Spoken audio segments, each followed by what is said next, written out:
tout le monde se rend compte qu'on arrive à une étape importante, tout est en train de s'effondrer, la justice de Dieu va passer. Dieu a été éliminé donc de toute la société, il a été mis au rang de tous les ennemis, de tous ses ennemis. La religion conciliaire s'est alliée avec tous les ennemis de Jésus-Christ pour donc détruire la Sainte Église catholique, et donc l'heure de vérité va arriver. Tout le monde en est conscient.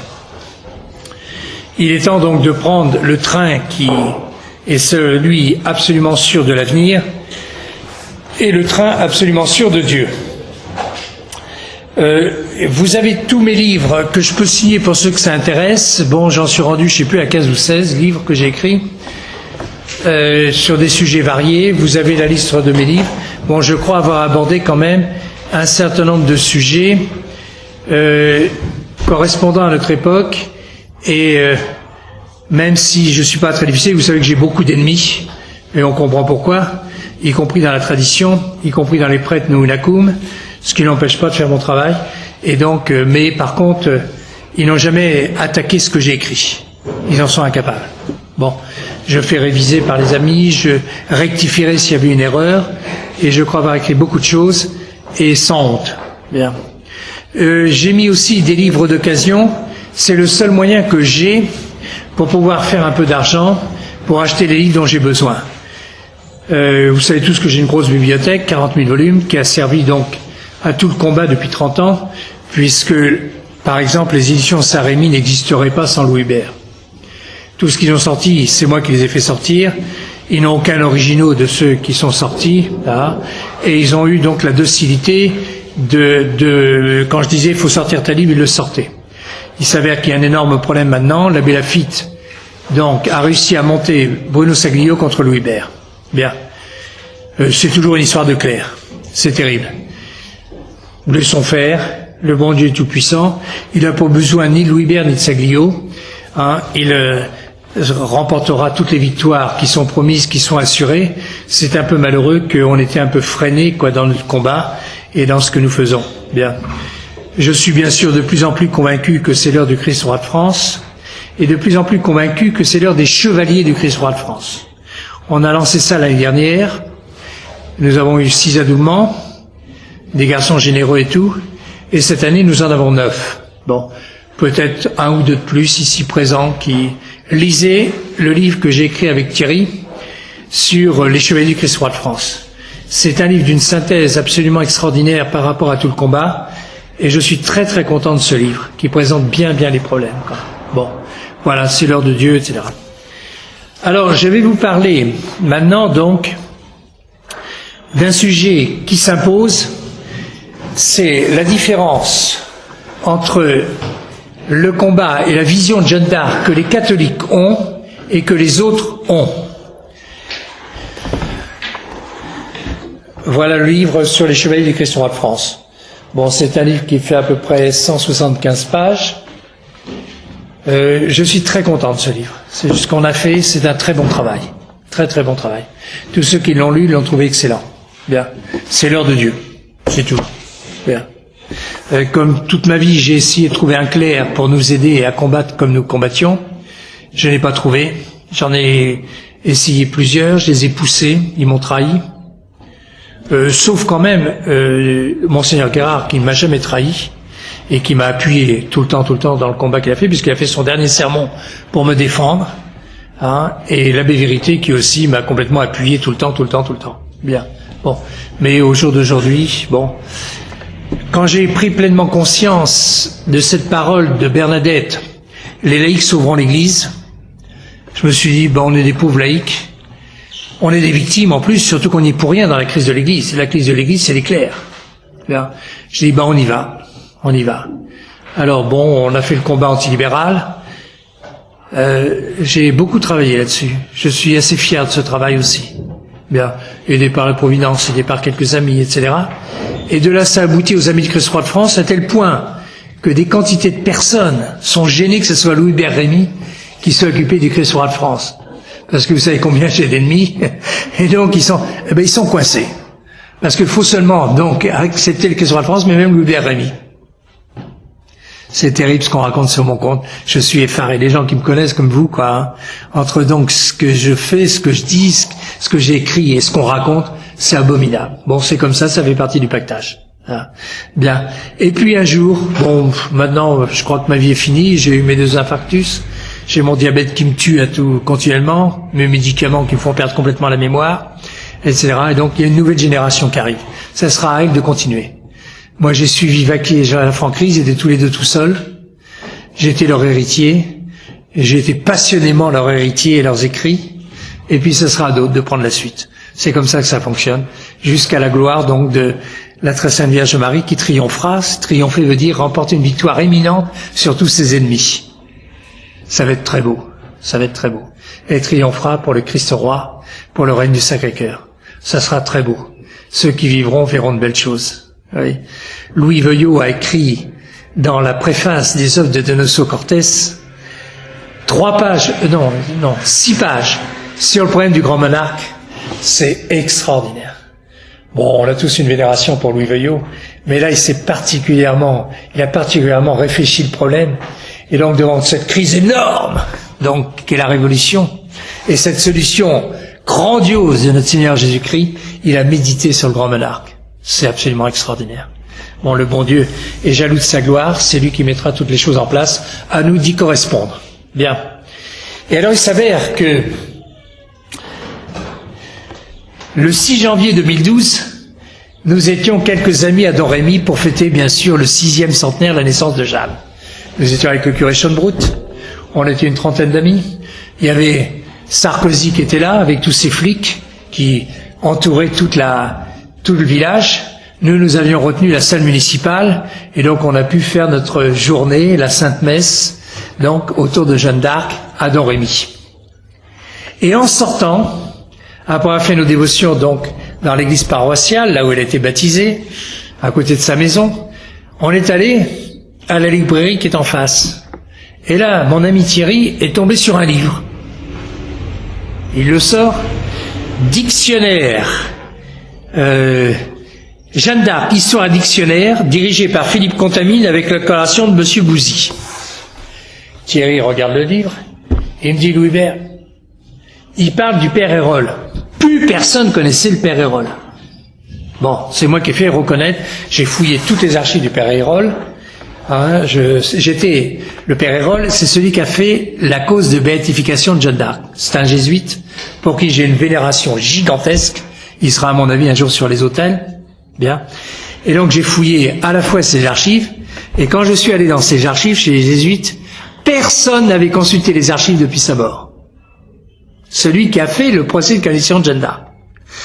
Avec Marie-Christine, on avait été aux archives secrètes du Vatican, puisque mon épouse est chartiste, et en plus elle était une personnalité importante à Aix-en-Provence, et on avait obtenu à la fois de l'évêque d'Aix et du cardinal de Marseille un mot pour pouvoir travailler aux archives, etc., puisqu'on peut travailler que avec la permission d'évêque. Et nous avons travaillé sur les archives de Jeanne d'Arc. Tout le procès de canonisation de Jeanne d'Arc. J'ai lu intégralement l'original du procès de canonisation de Jeanne d'Arc. Une semaine. Bien. On a en même temps fouillé des tas de choses sur Jeanne d'Arc aux archives secrètes, etc. Et dans le procès, j'avais été émerveillé par le travail du père Hérol. Je le connaissais déjà, je connaissais ses 5 volumes sur Jeanne d'Arc, son 6e volume sur l'université du temps de Jeanne d'Arc, bien, et je savais que c'était un homme éminent, bien. Et dans le procès de canonisation, il écrit quelque chose d'extraordinaire, j'espère qu'un jour tout ça sera édité, bien, et il dit, tout le message de Jeanne va être transformé et déformé. Et en effet, la République a récupéré Jeanne, les femmes ont récupéré Jeanne, les notables ont récupéré Jeanne, etc. Mais c'est pas la Jeanne de l'Église. Et la Jeanne de l'Église, je l'ai vraiment connue quand j'ai trouvé la brochure du Père Hérol sur Jeanne d'Arc, le point culminant de la mission de Jeanne d'Arc, Jésus-Christ, roi de France. J'ai trouvé 15 brochures du Père Hérol. C'est du travail. Je les ai toutes mises en Word. J'ai fait donc un livre qui est donc dans la liste ici, où il y en a 12, en fait il y en a 13, 12 annoncés, j'en ai trouvé 2 autres depuis, dont un dont j'ai ici pris 20 exemplaires à 5 €, Jeanne d'Arc et l'Action française enquête. Achetez ça, 5 €. C'est gigantesque. En particulier, donc, le père Hérol fait tout le procès de Maurras.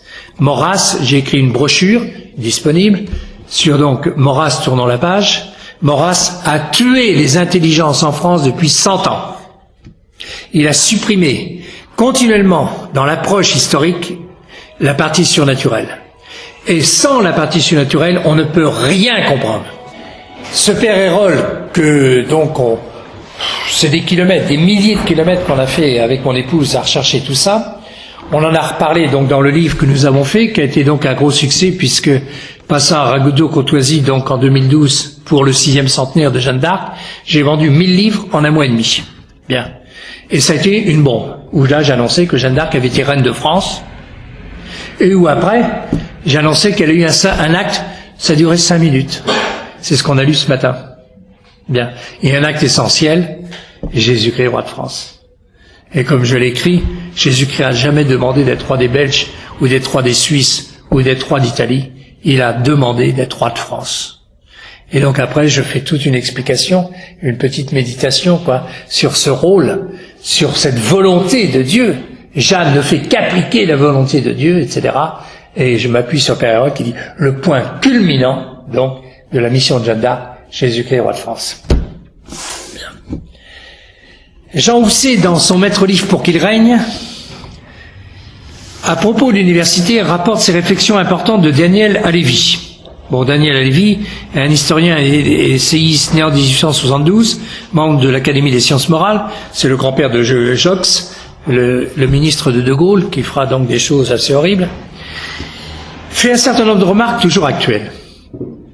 Avec un sens aigu de l'importance des objectifs, la révolution s'appliquera d'abord à mettre la main sur l'école, clé des intelligences et porche de l'avenir. Dès 1867, fondation par Jean Massé de la Ligue française de l'enseignement, institution fondamentale. Quelques lecteurs pensera peut-être, écrit fort justement M. Daniel Halévy, que nous faisons intervenir ici un bien petit homme et une bien petite institution. Ce lecteur se trompera. La Ligue de l'enseignement a été l'inspiratrice et la matrice de notre école publique, dont l'enseignement sommaire et péremptoire a fait de la Révolution pour l'ensemble du peuple français une institution de pensée. Et je vous conseille de lire, je l'ai relu ces derniers temps, le livre de François Brignot sur Jules l'imposteur. Un livre très intéressant et dramatique. Parce que François Brignot est fils d'un instituteur et raconte justement comment son père a été déformé par cette école et tout cela, et lui en pleure, fils de son père, etc. C'est une brochure bouleversante. Si vous le trouvez sur Internet, achetez-le. Hein, Jules l'imposteur de François Brignot. Il y a une préface de Madiran qui est pas mal. Moi qui suis un ennemi de Madiran, qui l'a attaqué, hein, je raconte ça dans Vrais et faux principes et maîtres. J'ai tout un chapitre contre Madiran pour montrer l'erreur de Madiran. Nous accusons ici l'université, poursuit M. Daniel Halévy.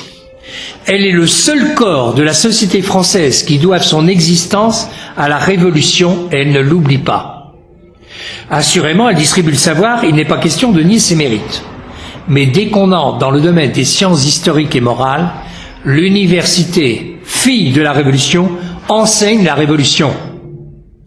À tous les degrés, précise Daniel Halévy, cet enseignement existe. Du primaire au secondaire ou au supérieur, les modalités seules diffèrent. Dès sa 14e année, l'enfant voit poindre la menace du baccalauréat. Il y pense, les aînés lui en communiquent la crainte, l'habituent à savoir qu'il a des sujets opportuns et des réponses qui plaisent. Dès lors commence une courbure de l'esprit et du caractère qui ne cessera que pour très peu. Heureux ceux qui sortent de l'engrenage à 25 ans. Après le baccalauréat viennent les licences, l'agrégation, la grande école. Il y faut des années d'application pendant lesquelles le grand livre, le livre redouté pour l'enfant et le jeune homme, ce sera le manuel. Le supérieur a les siens comme le primaire. Au fond, c'est toujours le même conformisme. Et Marion Sigaud, j'ai visité Marion Sigaud chez elle avant qu'elle soit connue, il y a plus de 3 ans. Et donc on a passé avec mon épouse un long moment avec elle, où elle m'a raconté des choses très confidentielles et très intéressantes de son cheminement. Et Marion, donc, qui a vécu une vie gauchiste pendant une époque, a fait donc des études historiques, maîtrise, et donc je sais plus jusqu'à aller chez un doctorat, je sais plus, bon, à l'âge de 40-45 ans. Donc avec la maturité d'une femme qui avait déjà vécu, et ne prenant pas pour argent comptant ce que tous les professeurs lui donnaient. Quand un élève a 20 ans, il ne sait pas quoi mettre en doute dans ce qu'enseigne le professeur. Et donc il gobe tout. Et il gobe tout à vie. Marion, donc, qui maintenant est connue sur tous les sites, hein, qui est intervenue à Saint-Nicolas du Chardonnay dernièrement pour parler de Voltaire, bon, a écrit, donc elle n'a pas eu cette déformation. Et donc a gardé cette indépendance d'esprit qui lui permet de comprendre exactement les choses. Et elle rentre bien sûr à fond contre l'esprit des Lumières, contre Voltaire, contre tout ça, etc. Mais vraiment, elle fait un travail merveilleux. Bon, j'étais avec elle, on déjeunait ensemble, on dînait ensemble, quand je suis passé chez Emmanuel Ratier au mois de janvier pour parler de Elie Ben Hamezaeg. Vous avez mon livre ici sur Elie Ben Hamezaeg. Bon, ce jour-là, comme j'allais parler chez Ratier, ils ont fait quand même tout un attentat pour empêcher de m'entendre. Ils ont fait Charlie Hebdo. Bon, à l'histoire donc de l'assassinat de Charlie Hebdo. Ce qui fait que j'ai pas eu le nombre d'auditeurs que j'aurais mérité d'avoir et que j'ai pas pu passer tous les messages. Bon. Et on a passé quand même une très bonne heure avec Ratier, on a dîné ensemble après avec Marion Sigaud. Et bon, c'était très sympathique. Ratier a été très élogieux pour moi, enfin, sur ce que j'ai dit et puis les conversations qu'on a eues, etc. C'est un type très attachant, Ratier. Ça me fait penser un peu donc à Beketch. Beketch, que donc j'ai fait 3-4 émissions avec Beketch, c'est lui qui m'a lancé à Radio Courtoisie, quoi. J'ai fait une dizaine d'émissions. Et Beketch, j'étais avec Philippe, on dînait ensemble, quoi. Et il m'a dit, Rémi, si je vous avais connu, je vous aurais fait parler très régulièrement, etc. Bon, et puis, parce que Ratier m'a fait à peu près le même éloge. Il m'a dit, Rémi, c'est la première fois que je pars discuter avec un catholique d'une façon intelligente. Bon, il m'a peut-être fait ça pour me donner un coup d'encens, mais c'était très sympathique, quoi. Et là, j'ai félicité Marion. Marion fait un très très bon travail. Bien. Bon, c'est toujours le même conformisme dans cette université. Et donc, elle, ayant été formée en dehors, peut se défendre. La révolution est reine, voilà le fait premier. Ensuite, logiquement développé de page en page. Dans tous les pays d'Europe, le roi succède au roi, c'est-à-dire le fils au père. La France, exception unique, est le pays où la révolution succède à la révolution. Juillet 1830 produit février 48, qui produit septembre 70, et ainsi de suite à travers les secousses atténuées de la Troisième République jusqu'à la Révolution 1936. L'enfant soucieux de se tenir en forme d'examen évitera de lire Taine, et bien sûr Monseigneur de la Suisse, Monseigneur Gaume, qui ont parlé de la Révolution, dito à Monseigneur Gaume sur la Révolution, hein, que personne ne connaît, hein, etc. Disons mieux, l'idée ne lui en viendra même pas. Aulard, Mathiès, voilà des maîtres. Le premier d'entre eux est clairement prévenu que Taine était un auteur condamné. À la Sorbonne, écrit-il, un candidat au diplôme d'études historiques ou au doctorat se disqualifierait s'il a légué Taine comme une autorité dans une question d'histoire. Quand l'étudiant aura obtenu ses diplômes, le temps de lire aura passé. L'exigeant métier sera là, et ce métier sera peut-être une fonction publique. Or, il y faut, à défaut de l'orthodoxie, la prudence. La vraie liberté vient avec la retraite, c'est-à-dire trop tard. C'est pour ça que tous ces hommes sont complètement tenus par système, et on ne peut rien attendre d'eux, et vous allez le voir sur Jeanne d'Arc. Commencez par l'école. L'œuvre de déchristianisation se poursuivra de proche en proche, méthodiquement, dans tout l'ordre institutionnel. La foi en Dieu, dira Buisson, n'est pas une de ces obligations que la société puisse inscrire dans ses lois. Nos lois, nos institutions ne sont pas fondées sur les droits de Dieu, mais bien sur les droits de l'homme. Elles n'agissent et ne parlent plus au nom de Dieu ou par la grâce de Dieu, mais au nom de la nation et avec une autorité purement humaine. La laïcité est le corollaire de la souveraineté populaire. Voilà ce que dit monsieur Daniel Halévy. C'est une phrase et un passage remarquable qui permet de comprendre les deux camps.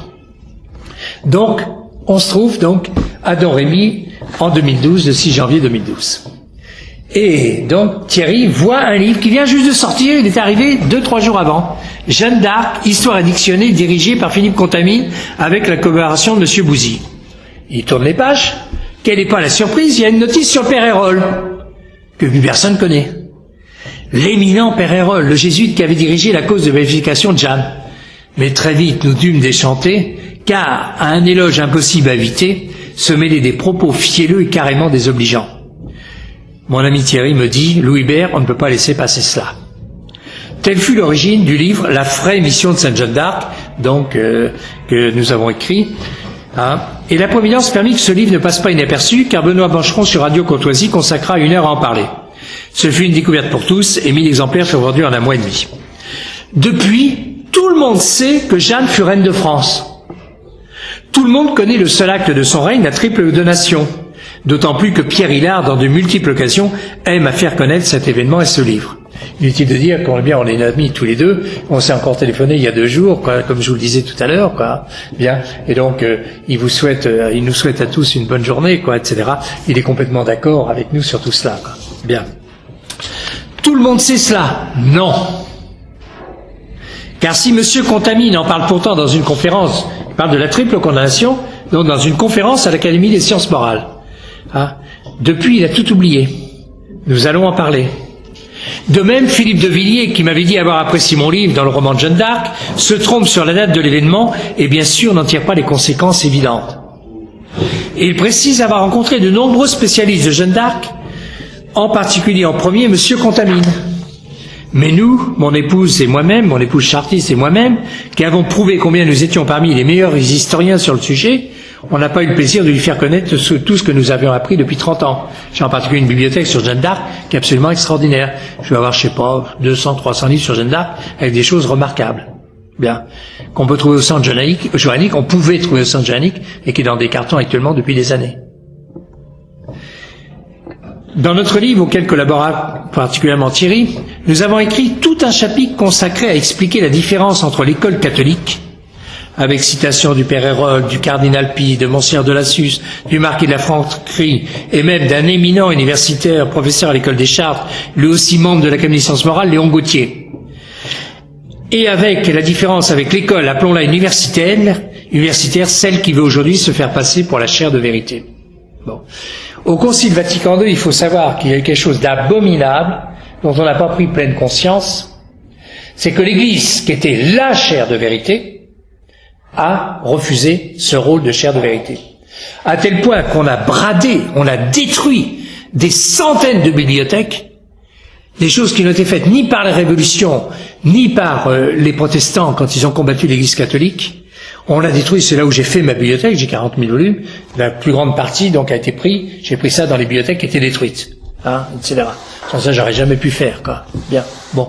Et donc là, ils ont fait un travail de démolition absolument abominable. Bon.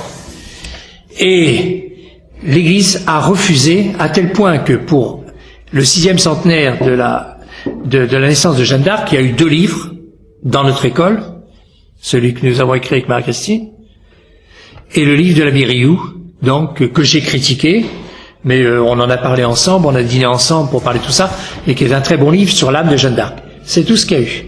Par contre, vous avez eu 4-5 livres de l'école universitaire. Et là, on commence à regarder de très près. Pourquoi reprendre aujourd'hui ce débat?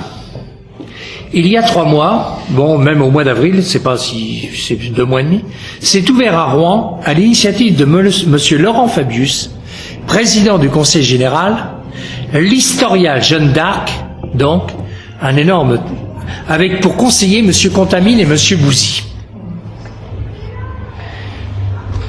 Je n'ai pas encore pu visiter ce centre Jeanne d'Arc à Rouen, je vais y aller dès que je pourrai, mais la restauration grandiose des lieux, 18 mois de travaux, 10 millions et demi d'euros de restauration, 10 millions et demi d'euros de restauration, 2 millions d'euros pour la scénographie.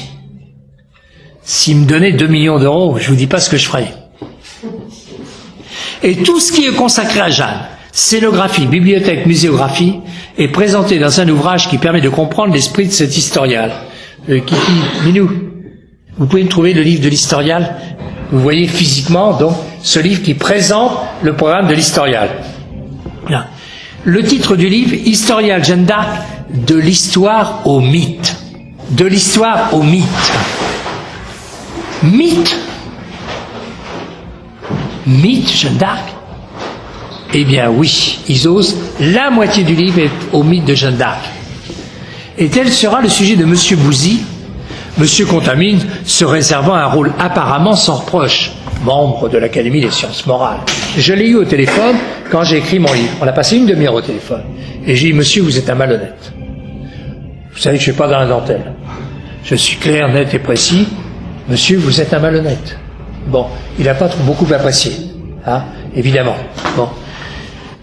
Et Monsieur Bouzy fait un article. Bon, qui est ce Monsieur Bouzy? On s'est rencontrés plusieurs fois. Quand on a travaillé sur Jeanne d'Arc, on a passé plusieurs années. Ok. Voilà le livre. C'est luxueux. C'est grandiose. Hein, c'est le livre qui présente donc tout l'historial. La première page est écrite par Monsieur Laurent Fabius.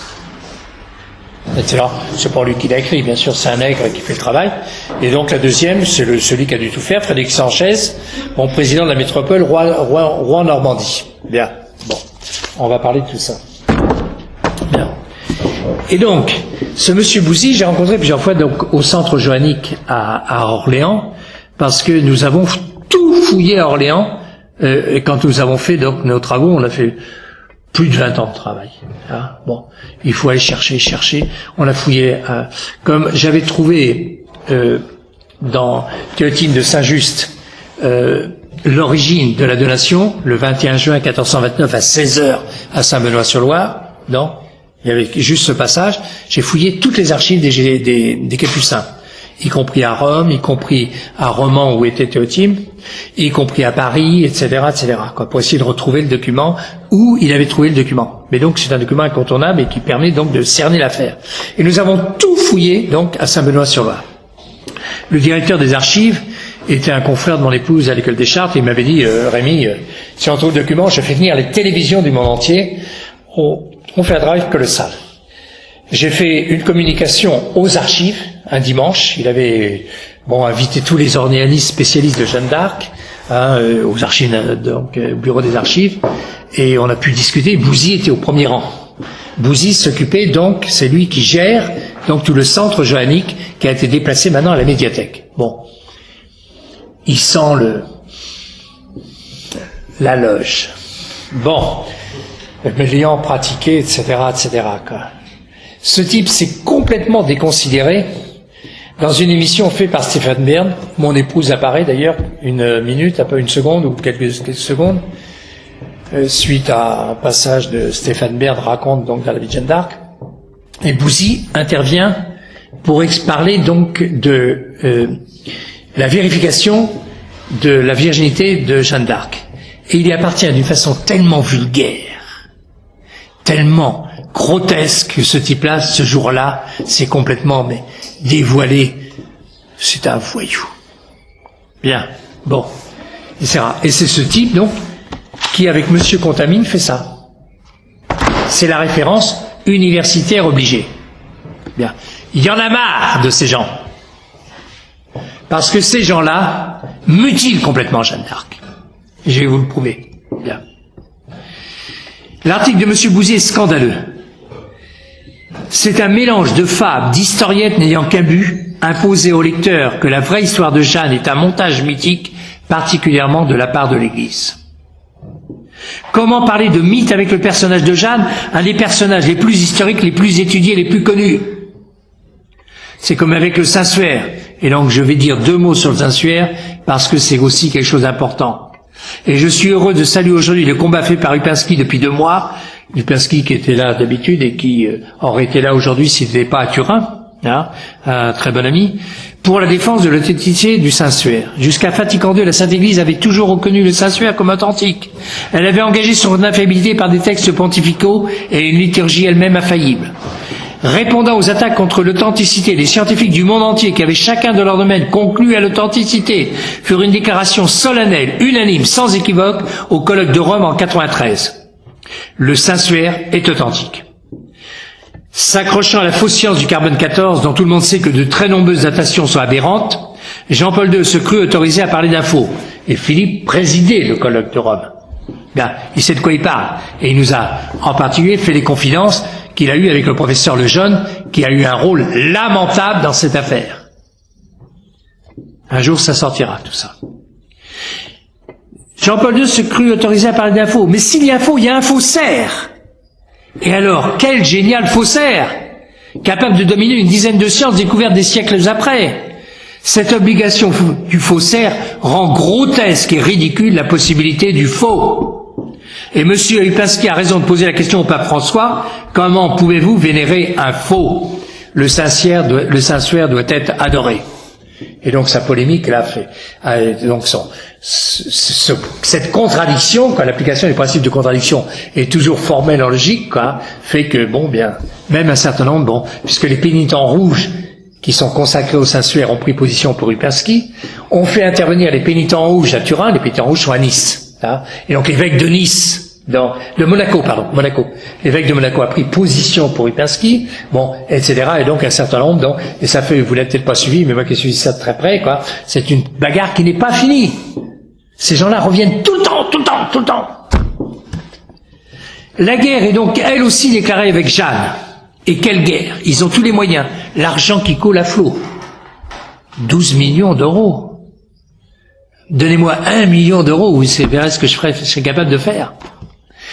Ils ont les décideurs, le personnel, les médias. Par contre, seuls, abandonnés, sans moyens, persécutés, calomniés, nous avons la vérité. Ils sont obligés de mentir. C'est ce que nous allons voir. Ne sont-ils pas les vrais créateurs du Jeanne mythique? C'est eux qui sont créateurs du mythe. Nous sommes autant historiens qu'eux. Et comme eux, historiens, nous avons honte de tous leurs oublis, de tous leurs mensonges. Premièrement, exit les défenseurs qui ont lu sous la plume de Léon XIII, Jeanne et nôtre. Laurent Fabius ose écrire « Jeanne, en réalité, n'appartient à personne ». On voit l'antagonisme. Ils ne peuvent pas comprendre la grande âme de Jeanne, la noblesse de ses sentiments, eux qui sont en général si médiocres. Ils sont obligés de cacher de multiples auteurs, ceux que nous avons cités, et là-dedans, aucun de ceux que nous aimons sont cités, même pas le père Hérole, le grand historien. Et là, on l'a fait redécouvrir. J'ai fait tout rééditer le père Hérole chez Bruno Saglio, aux éditions Saint-Rémy, etc. Donc maintenant, personne ne peut méconnaître le père Hérole. Ni Monseigneur Pie, où on a mis donc ce fameux panégyrique de Jeanne à Orléans, alors qu'il a 28 ans, jeune prêtre. Un panégyrique fabuleux, absolument extraordinaire. Il a eu des documents, je me demande où il a trouvé ces documents, parce que moi-même, je les ai pas trouvés. Etc. Alors, on a cité Monseigneur de Lassus, on a cité la Franquerie. Mais ils sont obligés d'éliminer tous les panégyristes de Jeanne, en particulier les Lehmann, qui ont fait 4 panégyriques sur Jeanne d'Arc, le père Coubet, l'ancien jésuite, qui a écrit des choses remarquables sur Jeanne, et aussi Monseigneur Touché, Don Leclerc, Le Coin de la Marche, Marius Sépette, Léon Gauthier, Monseigneur Debout, Brenne Charmette, Dunant, Argout, Labério, Yann Grandot. Alors Yann Grandot, c'est un type que je viens de découvrir, qui a écrit Jeanne insultée, procès en diffamation avec une préface de Régine Pernoud, et qui a écrit quelque chose d'absolument extraordinaire contre les fausses Jeanne. C'est un livre, si vous le trouvez, sautez dessus, Yann Grandot, Et puis, bien sûr, alors qu'ils connaissent tous notre livre, puisque on en a parlé quand même, et Contamine, Colette Beaune, Bouzy connaît mon livre, etc. Tout. Bien sûr, on n'en parle pas. J'ai envoyé mon livre à l'historial de Rouen, à la conservateur qui dirigeait ça. Bien sûr, j'en ai pas entendu parler, Je vais y repasser. Je suis un petit peu obstiné. Deuxièmement, exit Pathé. Ça, c'est très intéressant. Il ne parle jamais de Pathé. Parce que Pathé, le samedi 18 juin, le 21 juin, 3 jours après, il y avait la triple donation. Mais qu'est-ce qui s'est passé à Pathé? 2000 Anglais morts sur le terrain contre 2-3 Français morts sur le terrain. Donc un énorme miracle. Ils ont tous vu les légions qui étaient avec eux, les Anglais perdants, mais tu fous, ils viennent te sangler, et ils le disent. Ils se battaient entre eux, complètement perdus. Et c'est de là qu'est l'origine prendre la Pathé. C'est suite à la bataille de Pathé. Bien. Et donc la Pathé, c'est un énorme miracle, plus important qu'Orléans. Ils n'en parlent jamais. Jamais. Parce que là, on est obligé d'intégrer le miracle. C'est impossible. La guerre à cette époque, c'est un homme contre un homme. Alors, c'est un miracle qui venge Azincourt. J'ai pas le temps de parler d'Azincourt, il y a des tas de choses un miracle vu par les Anglais qui virent les légions d'anges. Le lendemain, il y a eu des grandes fêtes à Rouen, plus importantes que la libération de Rouen. C'était le samedi, le dimanche à Rouen, Jeanne descend de Rouen, Charles est à Sully-sur-Loire, donc à 20 km d'ici, et il se retrouve donc à Châteauneuf. Et auréolé de la victoire de Patay, c'est la victoire de Patay qui permet de dire à Jeanne, « Sire, donnez-moi ce que je veux ». Et subjugué par Jeanne de Patay, Charles lui dit, « Je t'accorderai ce que tu veux. Sire, donnez-moi le royaume. » Oh, vous lirez ce qu'on a écrit là-dessus, dans notre livre. Hein, vous l'avez lu. Offrez-le, diffusez-le à vos petits-enfants, à vos enfants, etc. C'est grandiose. Nous recevons des lettres absolument extraordinaires sur les gens qui ont été complètement étonnés quoi, par ce livre-là. Oui. Alors donc, voilà. Et Exit Troyes. Et l'histoire de Troyes est très importante. Il n'en parle jamais. Parce que donc, à Patay, suite à cela, ici même, on décide d'aller au Sacre. Pour aller au Sacre, il faut traverser la Bourgogne, tenu complètement par les ennemis. Et tout le conseil de Charles dit, on ne peut pas passer.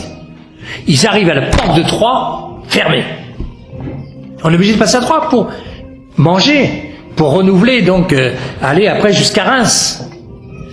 Jeanne réunit au premier étage son conseil, tout le conseil dit, marche arrière. Heureusement, il y en a un qui sort du conseil, qui descend. Jeanne était au rez-de-chaussée. Jeanne, il y a des choses qui se passent là-haut, monte vite. Elle monte 4 à 4, dit la chronique, les escaliers. Elle arrive devant Charles. Qu'est-ce qui se passe, Charles? Elle a 18 ans, devant des poilus velus, tous ses conseillers, etc. Mais elle a été formée par Saint-Michel. Comme je dis toujours, Saint-Michel n'a pas formé une lieutenant, ni une capitaine, ni un commandant. Elle a formé, Saint-Michel a formé une généralissime en chef des armées, qui va commander à tous ces types-là, sans discussion. Bon, voilà le rôle de Saint-Michel, c'est pas des voix. Comment vas-tu, t'as bien dormi cette nuit? Non, on en fait une généralissime en chef, indiscutée. Jeanne dit à Charles, mais qu'est-ce qui se passe? Tu m'as promis à Châteauneuf, Dieu te demande 3 jours, et je te fais plier 3. Le soir même, on raconte pas tout ça. Le soir même, elle fait le tour de Troyes, qui était bien sûr fermée, c'était des villes fermées, etc. Il y avait des douves, etc. Tout. Elle fait une déclaration aux gens de Troyes, si demain matin j'ai pas les clés, je mets le feu à la ville de Troyes. Elle met des fagots dans tout, partout. Puis tout le peuple de Troyes applaudissant Jeanne. Il y avait les notables qui étaient donc, c'était le traité de Troyes, c'est là où s'est passée la plus grande trahison, etc.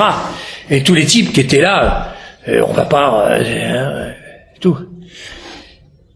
Alors, toute la nuit, elle fait ramdam terrible, hein, commençant avec le feu, le lendemain matin, à 8h, ils apportaient les clés. Voilà Jeanne. Voilà ce qu'est le ciel. Tout ça, c'est que du ciel. Hein. 8 jours avant, le pauvre Charles, il est rien. Il a même pas de quoi payer son tailleur. D'accord?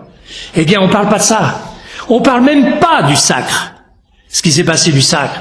Parce que qu'est-ce qui s'est passé le jour du Sacre? C'est qu'il y a eu un lendemain. Et le lendemain, Jeanne a guéri les écrouelles. Et la France entière savait qu'il était le loin de Dieu, qu'il était l'élu de Dieu, et qu'il était le fils de son père.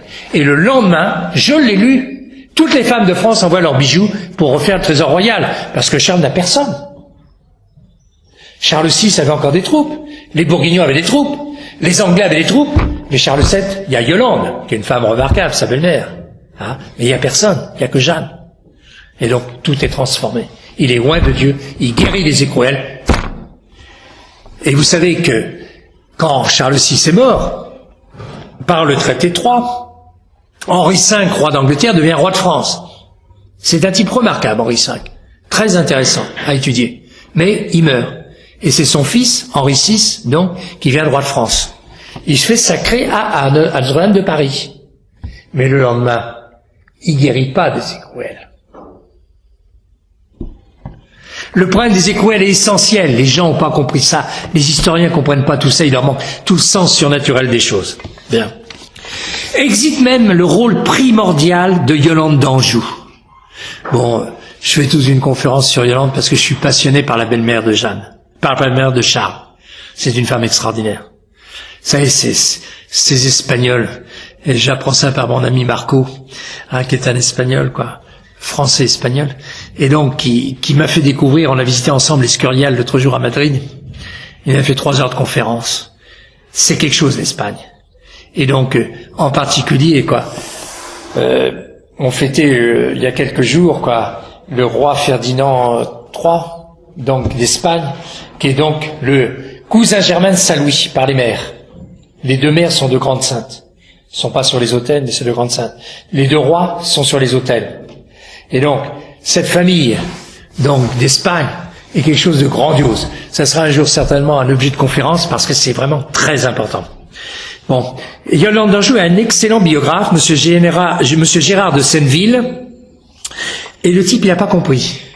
Il reconnaît que Yolande a dirigé complètement Charles et son conseil. Bon. C'est une femme de jugement, elle sait sélectionner les hommes, elle fait entourer Charles donc d'hommes de très grande valeur. Charles est un homme assez médiocre. On l'appellera quand même le bien servi. Il va remettre une France en ordre d'une façon étonnante. Bien. Mais, parce qu'il y avait des conseillers Et la première chose que Yolande impose à ce conseil, c'est la paix entre tous les ennemis en France. Elle demande à Charles le pardon. Et Charles accorde le pardon. Mais, Monsieur de Senneville ne sait pas que c'est ce que Jeanne avait dit le 7 mars à Chinon, qu'il pardonne à tous ses ennemis. Et Yolande, qui est absolument une dévote de Jeanne, et donc c'est elle qui vérifiera donc la virginité de Jeanne donc au procès de Poitiers. Yolande d'Anjou donc est complètement en même temps amie intime de Sainte Colette. Toutes ces trois femmes sont toujours ensemble, Sainte Colette, Jeanne et Yolande d'Anjou, Et donc Yolande passe à son fils ce message important qui permet de faire fonctionner la France en oubliant toutes les haines passées de la guerre de 100 ans, donc par une paix extraordinaire, en pardonnant à tous les ennemis. Parce que même chez les ennemis, il y a des hommes de qualité. Et donc, on peut servir pour le royaume. Et Charles arrivera donc à tout gérer. Bien. Mais on parle jamais de Yolande d'Anjou. Exit le coin de la Marche. Il n'en parle pas. Et donc, dans ce livre-là, Colette Beaune, qui, à mon avis, est la moins mauvaise de tous les universitaires actuels. J'ai lu Colette Beaune, elle écrit de belles choses sur Jeanne. Bon, j'aurais aimé les rencontrer, j'aurais dû aller, il y a eu à Vaucouleurs en 2012, tout un colloque où ils y étaient tous, et j'aurais dû y aller. Bon, enfin bref, bon. Et elle fait donc tout un article sur le problème de Jeanne des Armoises. Donc la fausse Jeanne. Tout ça, c'est pour le mythe. Faire rentrer dans la tête, il y a des doutes, il y a quand même des choses pas claires. C'est vrai. Mais le coin de la Marche a étudié Jeanne des Armoises. Et vous l'avez sur le site des ACRF, où vous allez à la bibliothèque, vous allez à Le Coin de la Marche, et donc vous avez toute l'explication de Le Coin de la Marche, qui est un chartiste, et donc qui explique toute l'histoire de Jeanne des Armoises. Claude des Armoises, qui se fait appeler Jeanne des Armoises. Bien. Exit la formation donnée par les saints, qui apparaissent à Jeanne, ayant chacun un rôle essentiel pour faire d'elle la libératrice. Comment expliquer qu'une bergère devienne en 4 ans non pas un officier subalterne ni un officier supérieur ou général, mais le généralissime en chef des armées? Comment expliquer son rôle à la cour de Charles, pullulant d'ennemis, d'arrivistes, de prétentieux, de fourbes comme la Trémoille, sans voir que Sainte Marguerite d'Écosse savait la conseiller? Comment expliquer son courage, sa lucidité, sa défense, ses réparties contre les théologiens, ses ennemis de Rouen, sans comprendre que Sainte Catherine était là pour revivre avec Jeanne son propre procès? Et je vais vous rappeler une phrase qui est peu connue, parce que j'ai un livre extraordinaire, Les paroles de Jeanne d'Arc. J'en ai trouvé 2 exemplaires à un prix abordable sur Internet. Si quelqu'un les veut, c'est Jean Théophane qui les a achetés, et donc peut vous les vendre, à moins que tu veuilles en garder un, j'en sais rien. T'en gardes un? Non. Alors il vend les 2, il y en a un 25 €, puis un 20 € avec les frais, etc. Pour les gens qui s'intéressent à Jeanne, il y a 2 exemplaires, il faut sauter dessus. Parce qu'après, vous arrivez à 60 €, etc., etc. C'est toutes les paroles de Jeanne faites par Madame Pierre Froment. Bon, il manque la triple donation, elle n'a pas vu. Le bon Dieu voulait que ça soit redécouvert après. Bien. Mais il y a toutes les paroles de Jeanne, les circonstances, etc. C'est très intéressant. Bien.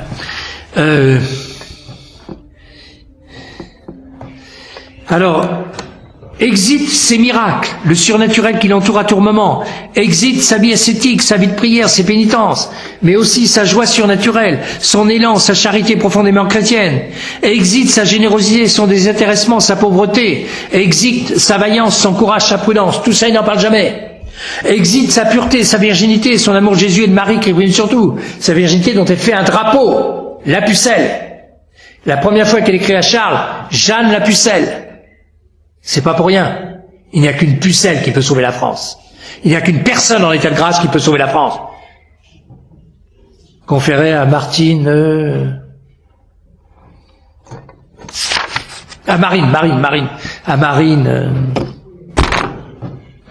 Il n'y a rien à attendre de ça.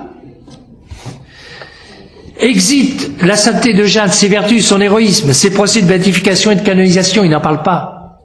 On essaiera de faire oublier qu'elle est avant tout une chrétienne, un exemple de chrétienne, une sainte. Exit surtout de nombreuses citations de Jeanne d'Arc. Donc je me réfère au livre de Madame Pierre Froment. Beaucoup sont oubliées, mais certaines ne sont jamais citées par l'école universitaire. Elles les gênent trop. Tenu par le temps, j'en ai fait un choix très personnel. Certaines ne méritent que la citation de ce commentaire, d'autres nécessitent des leçons à tirer, surtout à notre époque. J'en ai sélectionné 12 et une 13e qui est toute Jeanne. Bon, j'aurais pu en sélectionner d'autres, etc. Je me suis bon. Sur toute chose, ma voix m'enseignait à me bien conduire, à fréquenter l'Église. C'est avant tout une chrétienne. Voilà. Et donc, se bien conduire, fréquenter l'Église, c'est obéir. Obéir à Dieu, à la volonté de Dieu. Un chrétien, c'est un homme qui se soumet à la volonté de Dieu et qui l'étudie. Quelle est la volonté de Dieu sur telle et telle chose? C'est ce qui m'a amené à étudier Jeanne. Comment fonctionne Jeanne par rapport à Dieu? Et là, on comprend, sans ça, on comprend rien. Deuxième phrase. Le roi du ciel l'ordonne et le veut. Ne cherche pas le comment, car la volonté de Dieu qui s'accomplit dans le ciel s'accomplira sur la terre. Phrase qu'elle dit un jour. Le roi du ciel l'ordonne et le veut. Troisièmement, quand il vint à moi, Saint Michel me dit que Sainte Catherine et Sainte Marguerite viendraient aussi. Saint Michel est venu, seul, après avec des tas d'anges, continuellement, pour présenter donc la cour céleste. C'est le roi des anges. C'est pas simplement le chef des anges. Et donc tous les anges sont là pour montrer la qualité du personnage, l'autorité du personnage. Et il lui annonce que Sainte Catherine et Sainte Marguerite viendraient aussi. Et que j'agisse par leurs conseils. C'est les conseils qui lui apprennent à fonctionner. Qu'elles étaient ordonnées pour me conduire et me conseiller sur ce que j'aurais à faire. Que je crusse ce qu'elles me diraient, que c'était par le commandement de Dieu. Tout peut fonctionner. Et c'est que ça vient de Dieu par les saintes. Et donc elle doit leur obéir. Et qu'elle a demandé conseil. Et une seule fois, elle n'obéira pas. C'est quand elle sautera donc de la tour de Beauvoir, où ses saintes lui disent, etc., de ne pas sauter. Elle saute, elle désobéit, elle le paye cher. Elle se rattrape, elle est sauvée, elle aurait pu se tuer, etc. Et donc à ce moment-là, les saintes la reprennent. Elle s'en confesse. Messire, je viens de la part de Monseigneur afin que vous mendiez au dauphin de bien se tenir, parce que Monseigneur lui donnera secours après la mi-carême.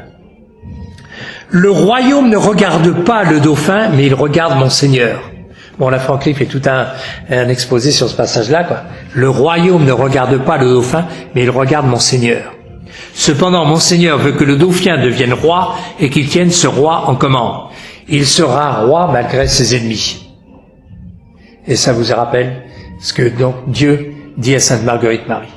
Je régnerai malgré mes ennemis.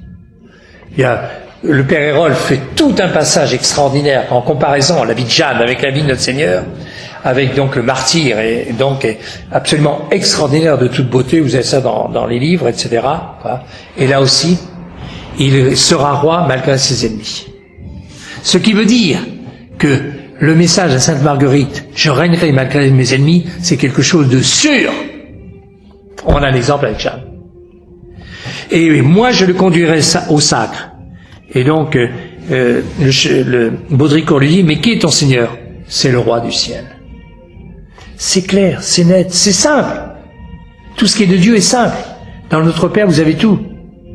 Tout ce qui est de l'ennemi est compliqué. C'est des centaines de phrases, c'est des milliers de phrases, etc. 5e phrase. Nul au monde, ni roi, ni duc, ni fille de roi d'Écosse, ne peut recouvrer le royaume de France. Il n'y a de secours que de moi. Reportez-vous au sermon que n'a pas pu dire l'abbé, le padré, et donc où il dit, il n'y a de secours que de moi, ou c'est d'une folle, ou c'est d'une envoyée de Dieu.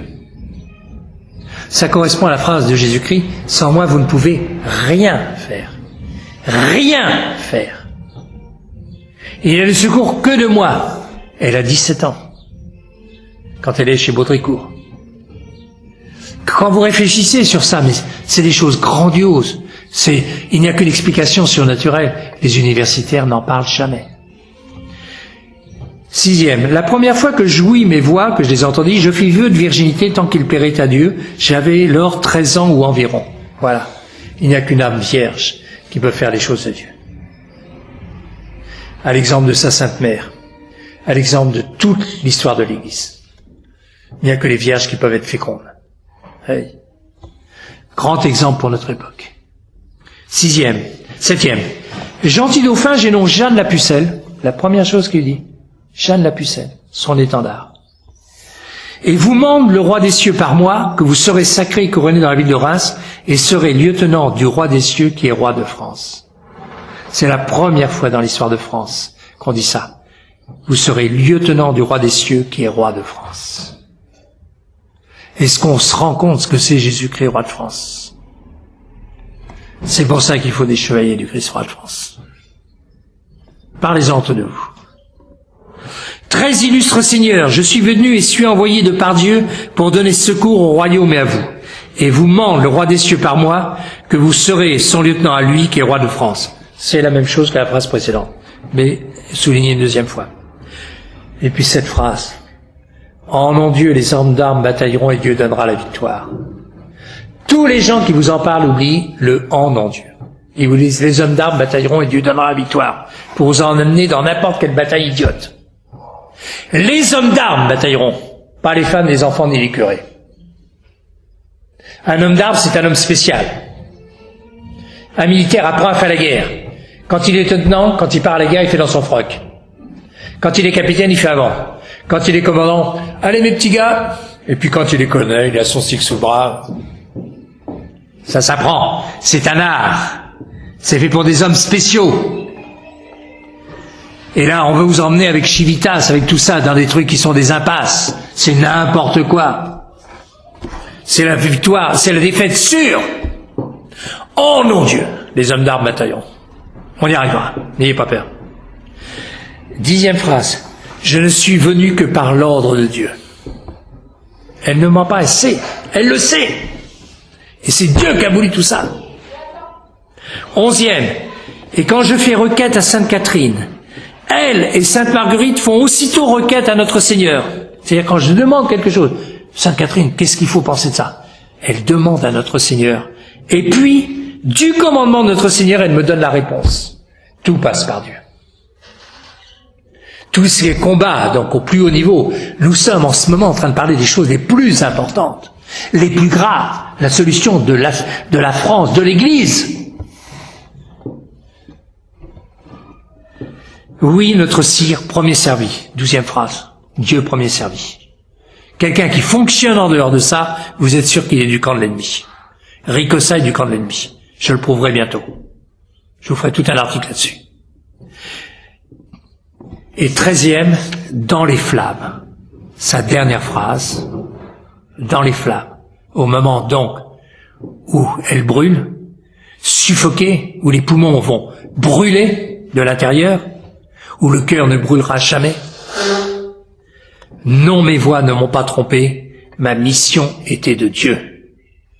C'est la signature, donc, extraordinaire. Je pense rêver, j'espère aller au ciel pour passer la moitié de mon éternité avec Jeanne pour parler avec elle. C'est extraordinaire. C'est de toute beauté. Et ces gens qui se disent historiens, ces gens veulent nous faire la leçon, eux qui nous présentent une Jeanne mutilée, déformée, incompréhensible. Nous seuls savons la prendre dans sa totalité. Car, surtout à travers ses oublis, point d'interrogation, ses oublis, on veut couper Jeanne de sa mission suprême, de sa mission demandée et voulue par Dieu, de sa mission encore actuelle. On veut refuser le Christ roi de France. Le temps annoncé par cette prophétie de Pie XII. Reprenez le sermon que je mettrai sur Internet, le sermon de ce matin. Et s'il peut sembler un moment que triomphe l'iniquité, le mensonge et la corruption, niez. Il vous suffira de faire silence et de lever les yeux au ciel pour imaginer les légions de Jeanne d'Arc qui reviennent bannières déployées pour sauver la patrie et sauver la foi. Ce temps est arrivé. Est arrivé le temps de Jeanne, ils le savent eux aussi. Ils sont prêts à tout pour garder la place qu'ils ont usurpée le 21 janvier 1793. Ils sont prêts à nous tromper afin de nous faire combattre pour leur préserver leur place. Voilà l'objet de cela. Ils ont pris la pyramide de commandement, ils ont pris la pyramide des gouvernants, ils veulent la garder. Ils sont prêts à mutiler le sens de Jeanne pour faire croire qu'ils sont de leurs amis. Voilà l'objet de cette affaire. Ils sont prêts à tout. Ne nous trompons pas de combat. En effet, est arrivé le temps du combat, est arrivé le temps des chevaliers du Christ roi de France. Il faut des hommes de vérité, des hommes de foi, ayant compris la vocation et la mission de la France, de vrais antilibéraux, calmes, décidés, priants, fidèles à la vraie dévotion à Marie, serviteurs de Marie, reine de France, qui veut triompher pour le règne de son Fils, connaissant bien la grille ami-ennemi, connaissant bien la crise de l'Église, croyant et faisant ce qui a toujours été cru et fait, des catholiques et des Français de toujours, comme Jeanne. Voilà le programme des chevaliers du Christ roi de France. Offrez-le à des gens qui peuvent se consacrer, donc, à dire, je vais combattre pour le Christ roi de France. Il y en a marre des nonnes d'Orme, des Louis XX, des descendants de Louis XVII, de tout ça. Une seule chose, le Christ roi de France, qui choisit le lieutenant? C'est le Christ qui choisit le roi en France. Il en a été comme ça pendant 13 siècles, à chaque génération, par le miracle des écrouelles, il a dit, c'est bien mon élu, hein, etc. Et donc, c'est lui qui est le maître. Des hommes qui savent qu'avant l'heure du Christ roi arrivera l'heure de la justice de Dieu, et qu'à ce moment, le combat nous est interdit, car nous devons nous réserver pour le combat du Christ roi. Ils vont vouloir nous lancer dans tous les faux combats. Ne marchez pas. Il faut le dire aux gens. Il faut des chevaliers du Christ roi pour dire, non, on marche pas. Ils nous ont envoyé à la guerre de 14, 2 millions de morts, 50% des hommes de moins de 30 ans. Hein? Ils nous ont envoyé dans tous les faux combats, ça fait des années, des générations qu'on combat pour leur putain de révolution, on va arrêter. Derrière les disputeurs sont venus les sophistes. Derrière les sophistes, les voluptueux. Derrière les voluptueux, les bourreaux. Derrière les bourreaux, les barbares. Les barbares qui passent par les armes, bourreaux et voluptueux. Sophistes et disputeurs, ne leur résistent que les hommes de foi. Nous lançons un appel à ceux qui veulent aimer, servir, prier, soutenir le Christ roi de France et lui seul. En France, c'est Dieu qui choisit le roi. Inutile de perdre son temps à militer pour les Nonnendorf, la survivance de Louis XVII et même pour un Louis XX qui n'est pas catholique mais conciliaire. Lisez le manuel des chevaliers du Christ roi de France écrit avec Thierry, méditez-le et répondez à l'appel du Christ roi de France. Et terminons par cette page du Père Hérol, tirée de la brochure Jeanne d'Arc et l'Action française, 5 €. Hein. Partez pas sans ça. Hein. Véritable programme de l'apostolat de l'heure. C'est du Père Hérol. Je cite le Père Hérol. Vous savez que je suis un passionné du Père Hérol. Bon. Oui, alors j'ai fait des images. C'est un petit truc que c'est l'apostolat par l'image. Il y a des photos, mais il y a surtout des textes derrière. Alors regardez-les, il y a des textes fabuleux. Bon, je vends ça à 1 € l'image, mais vous pouvez acheter toutes celles qui sont pour 10 €, quoi. Et il y a de très très beaux textes que j'ai sélectionnés, de Pie X, de Pie XII, du Père Hérol, de Monseigneur de Lassus, de Monseigneur Baume, etc. Et je continuerai. Et voilà cette très très belle phrase, fin donc de la lettre du Père Hérol qui est là-dedans. Oui, Jésus-Christ est le vrai roi de ce saint royaume de France. Et depuis Saint-Remy jusqu'à la déclaration sacrilège qu'il détrôna, déclaration des droits de l'homme, nos souverains visibles n'ont été que ses lieutenants.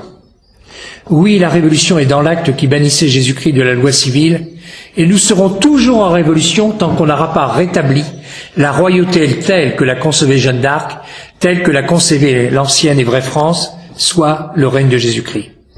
Oui, il est métaphysiquement et donc physiquement impossible de restaurer jamais la royauté traditionnelle en dehors de ses fondements. Oui, tant que cette restauration, la seule à souhaiter parce que c'est la seule efficace, ne sera pas chose accomplie, nous ne serons unis français que par un lien extérieur. Oui, aux citations du grand Joseph de Metz qui donne avant. Oui, au vu sur la Sainte Union, la Ligue, œuvre du peuple, contre peut très bien recommencer et qu'il faudra recommencer, faute de quoi la France est perdue, mais qu'on ne peut recommencer que dans son esprit d'autrefois. Oui, à l'impossibilité, au non-sens qu'est le lieutenant, quand disparaît celui dont il occupe la place et dont il détient les pouvoirs. Oui, à l'obligation que sont les fils de Saint-Louis, pour avoir droit à ce grand titre, de ne voir dans leur royauté que ce que n'y voyait Saint-Louis. Lisez ma brochure sur Saint-Louis, je raconte des choses là-dedans qui n'ont jamais été écrites, en particulier le fonctionnement de la société.